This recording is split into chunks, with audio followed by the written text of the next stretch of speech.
Akkam jirtan kabajamtootaa fi hordoftoota miidiyaa madda nageenyaa nagaan keenya kan jaalalaaf kabajaalaaf jirtan maratti sanaa ga'u egaa hordoftoota keenya guyyaa har'aa keessummaa Dr. Khalil jiraataa biyya waliin gaafii deebii kan waliin goonu ta'a. Gaafii deebiin keenya waa'ee amma lolaa aanaa dawaa caffaa ganda godaa ugaa ganda masarataa irratti xiyyeeffatee akkasuma gaaga'ama magaalaa Kamisee keessatti deemaa jiru kana ilaalchise kan obboleessa keenya Dr. Khalil waliin gaafii deebii kan goonu ta'a. Haga xumuraa sagantaa keenyaatti nu faana ta'an gamanumaan affeerraa keenya amma kallattii maaniin gara obboleessa keenyaatti isin dabarsa. Aloo salaamu alaikum wa rahmatullahi wa barakatuh Dr. Khalil. Wa alaikum assalam. Akkam nagaa fayyaa afiyaa. Nagaa wayyaadha isin nagaa hamaanuma akkam jirtan. Fayyaa alhamdulillah rabbii galanni haa guugitu. Bareeda jirra alhamdulillah. Nagaa jirra mee isin akkam jirtan? Nagaa mee Dr. Khalil gaa nagaa huma jenna beeytee biyyattiin gaa beeytee haala rakkoo keessa jirra gaa alhamdulillah rabbii galanni haa mee Dr. Khalil biyyatti godina kaaba Oromiyaa godina Walloo kana keessatti gaa warroonni godina tana beeytee diiguuf yookaan dirree waraanaa gochuudhaaf carraaqaa jiru halallee lafaan jiru kunoo ammaan dura ana jillee dhumuugaa keessaa namoota 8 haga meeqaa hidhanii qora qalbii isaanii miidhaa turanii akkasumatti illee aanaa arxummaa furtee aanaa dawwee harawaa keessatti illee ilmaan Oromoo ija tahanillee ajjeesanii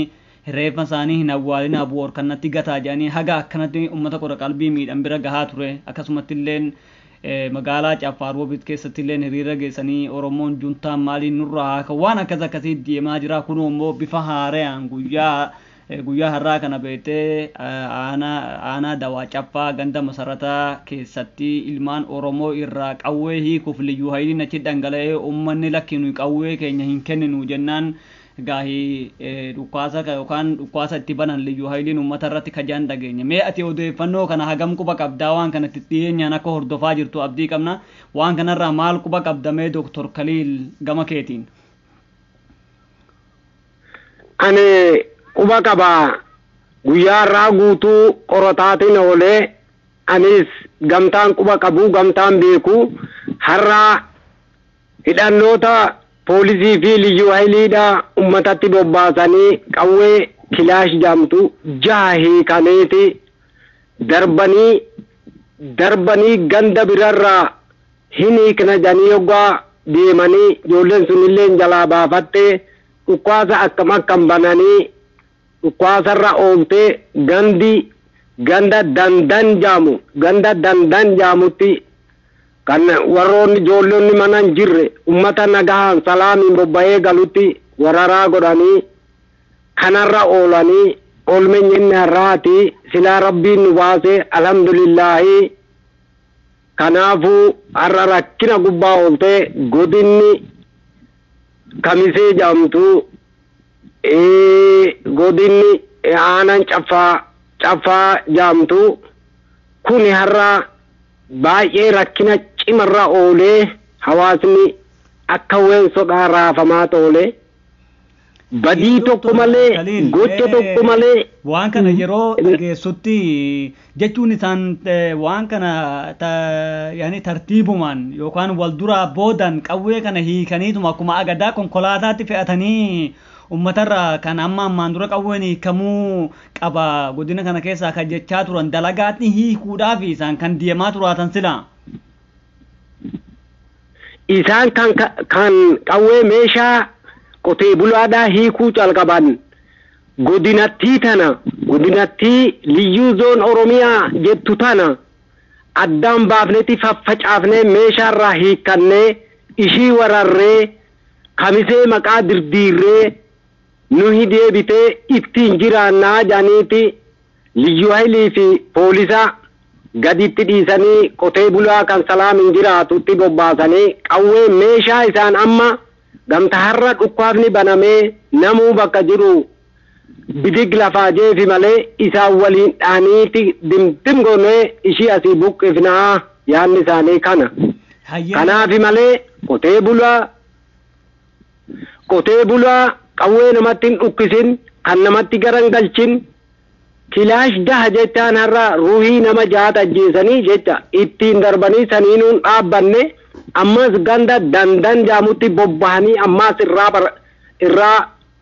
guurra jaanii yoggaa bobbaan achi dhukaafni baname isaan gaati nama ilma Oromoo ta'e namu arganitti qawwee dhahanii kanaafuu har'a kanarra oolee har'a gammachuun hin oollee ummanni hawaasni Oromoodhaa qotee bulaan tiffataan har'a rakkinarra oolee cinqirra oolee jechaa fedheeti.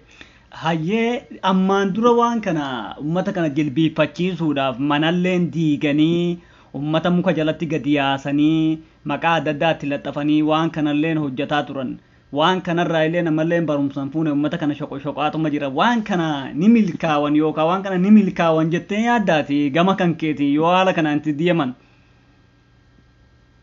Maal mana diigan mana isa qorqorroo diigan malee isa citaadhaa hin gubanii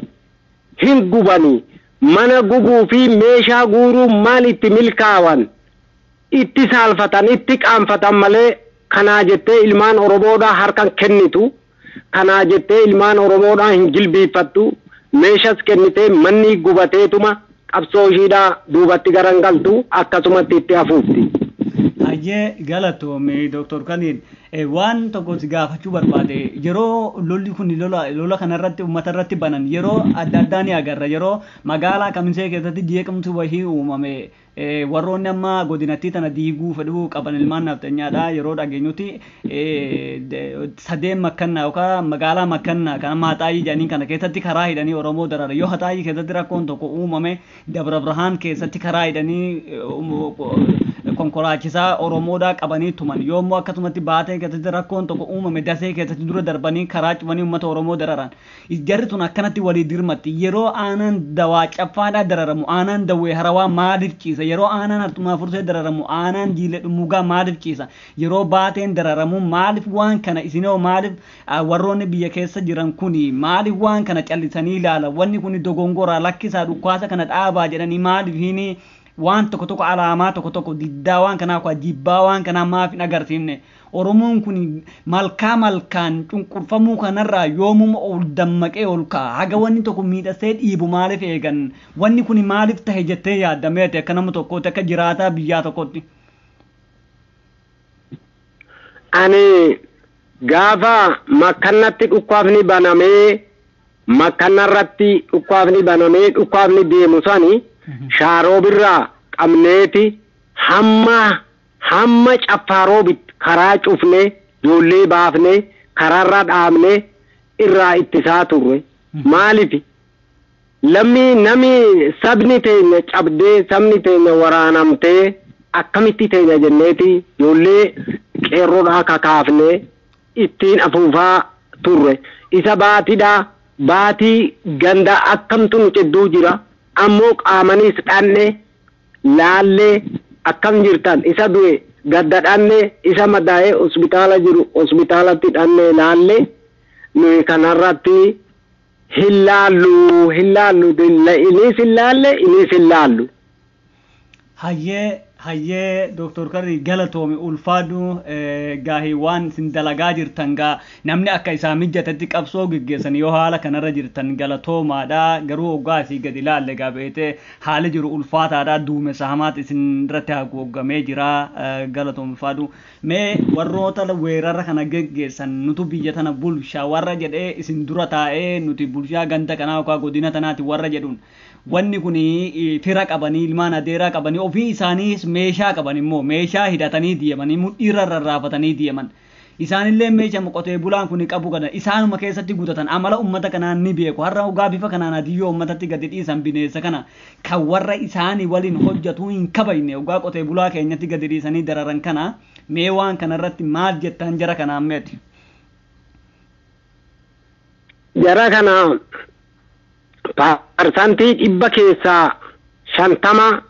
qaroonfannee of beeksifnee uffataa fi gubbarraan yoo isaan fakkaatan malee keessi akkuma beennu akkasuma amma ummata hidhatee guuttatee nu keessa bobba'utti jiru kana parsantii 100 keessaa 50 abdii irraa qabna dabarree immoo isaan biraa ni jarri kana nu godhu numa immoo numatu warra garaan dirdiiramu gara baay'een namni nu hin caffamne isaan jalatti gadi gallu kan barbaadu gara baay'ee numa kanaafuu itti jirra itti yaadannoo itti kennutti jirra akeekkachiisutti jirra kuni ani haalaan jibbine tokkoon dhufuma jiranii waanan argutti jiru waan hamma dhumaa qurxii goonee jennu qabnu ijoolleen namni warroonni kana godhu godinarraa qabee amma aanaa hamma gandaa namni kana dalagu immoo namuma keenya warra garaa jala deemu kuni kanumaa silaa itti nutti haftin jennu ittuma jirra isaan irrattis